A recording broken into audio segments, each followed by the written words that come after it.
Hello crafted shutter watchers, welcome to the Stock Ninja for your Sony A7 III video today. And in order to learn how to shoot stills and video and learning how to adjust your camera quickly on the fly in order to get the shot is really imperative to capture any kind of high-end B-roll, especially for a stock shooter when you're out shooting in all kinds of different locations. And the setup of your camera and how you use your camera does matter in you getting the shot. Now, I shot some video a couple days ago. I was sitting out the window in my SUV. My kids were standing up through the sunroof. I actually did accidentally grab the wrong lens. Instead of the 28, I grabbed the 35mm. And I was filming my kids holding the flag as I was going down the road. And I had to hold on to the luggage rack, lean out and film with one hand to get the angle that I wanted to, and I was out as far as I could get. So let's go ahead and watch that clip right now. Freedom! Freedom! Freedom!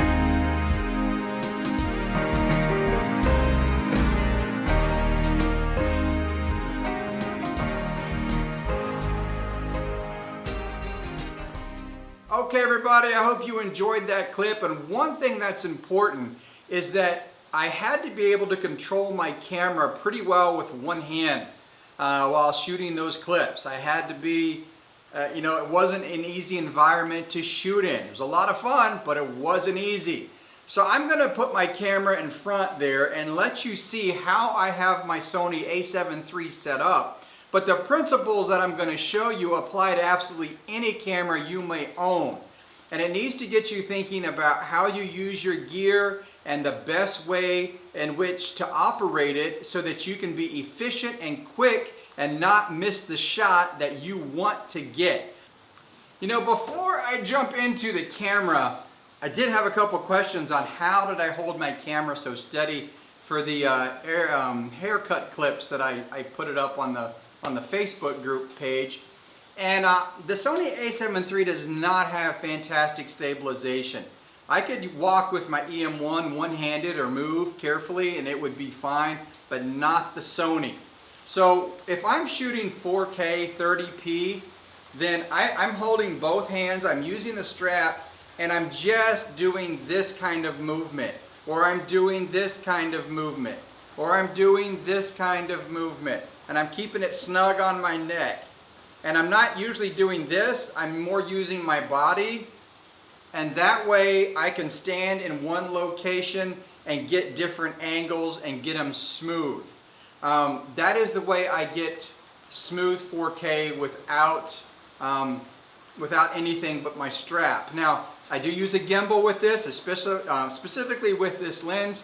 It's really easy to fly with this as well. But when I don't have a gimbal or when I'm grabbing my camera, I'm not walking with it. You can walk with it if you're shooting in 120p. That way you have more leeway. So you can't get away with this camera walking around with it and get any kind of smoothness in 24 or 30p. You're going to have to go to 120 frames a second, and you're still going to have to use really good technique in order to get smooth video.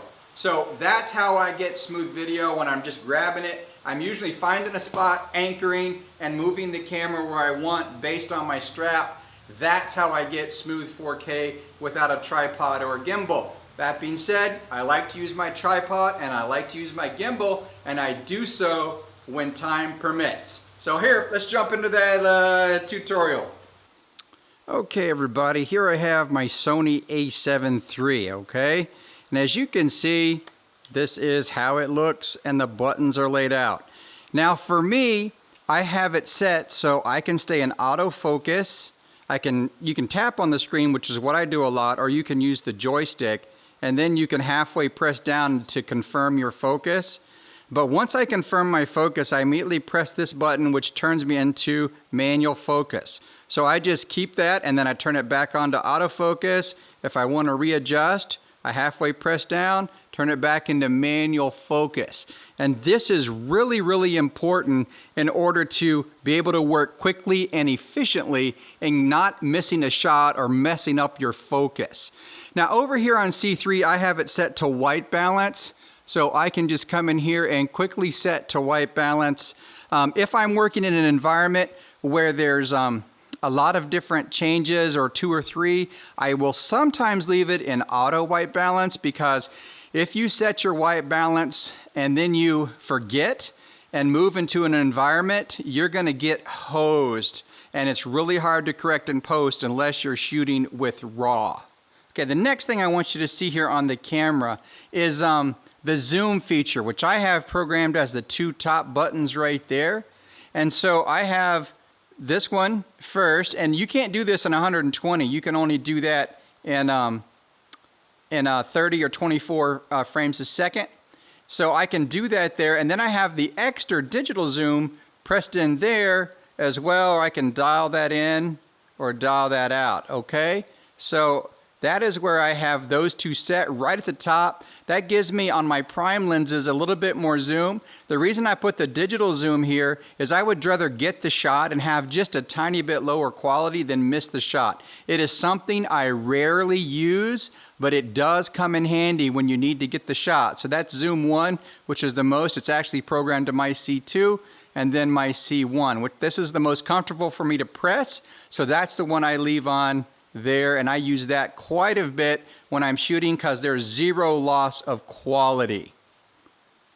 Okay guys, you can see I'm holding this with one hand, and I can still move this joystick around for focus and press halfway down. Depends on what mode I'm in.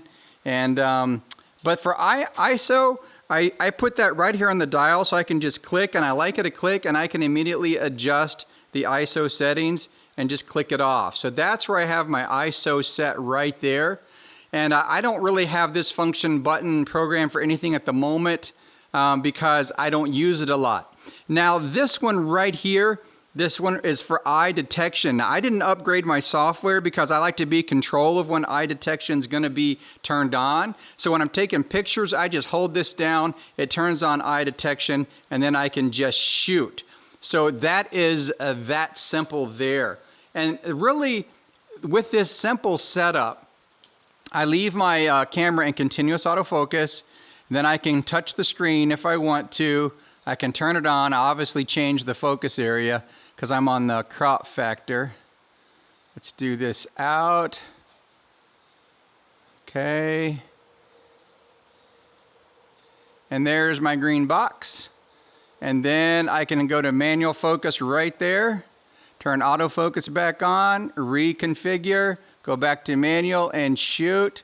I can change my ISO with one hand if I need to quickly, go back to shooting. I'm all doing this one-handed.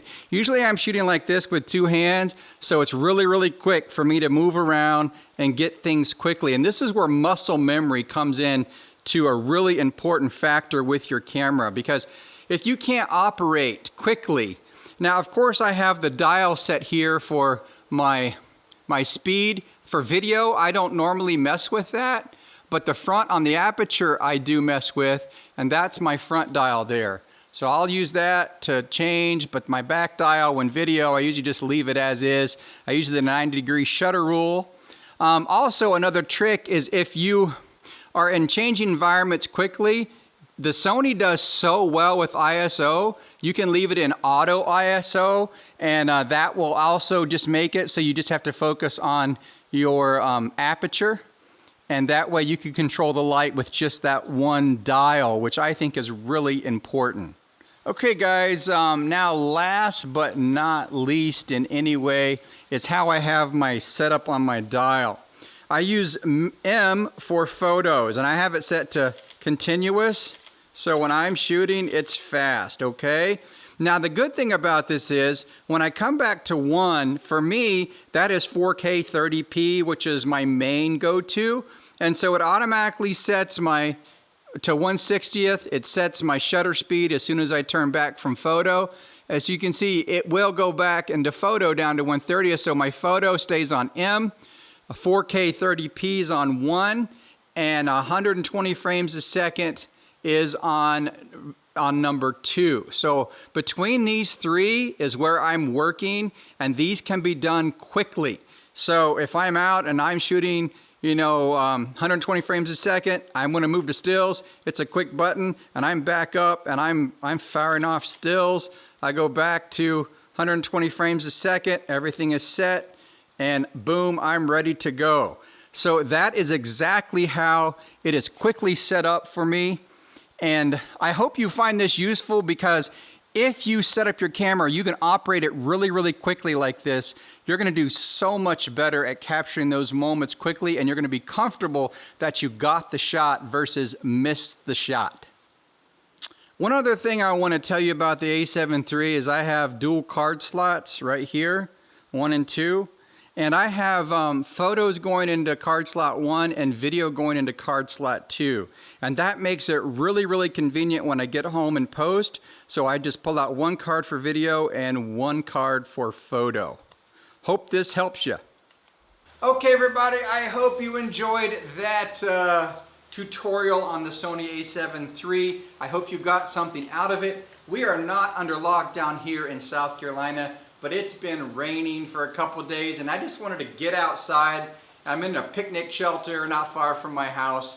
I'm free to go anywhere. Our salons are open, our malls are open, everything's open, so it's good for me to be out, but the problem is the weather's just been horrid, and I wanted to not shoot this in my office. I wanted to get outside. If you haven't subscribed to the channel, please do so. Ring that bell, click that like button, get involved in the community, and we will see you in the next video.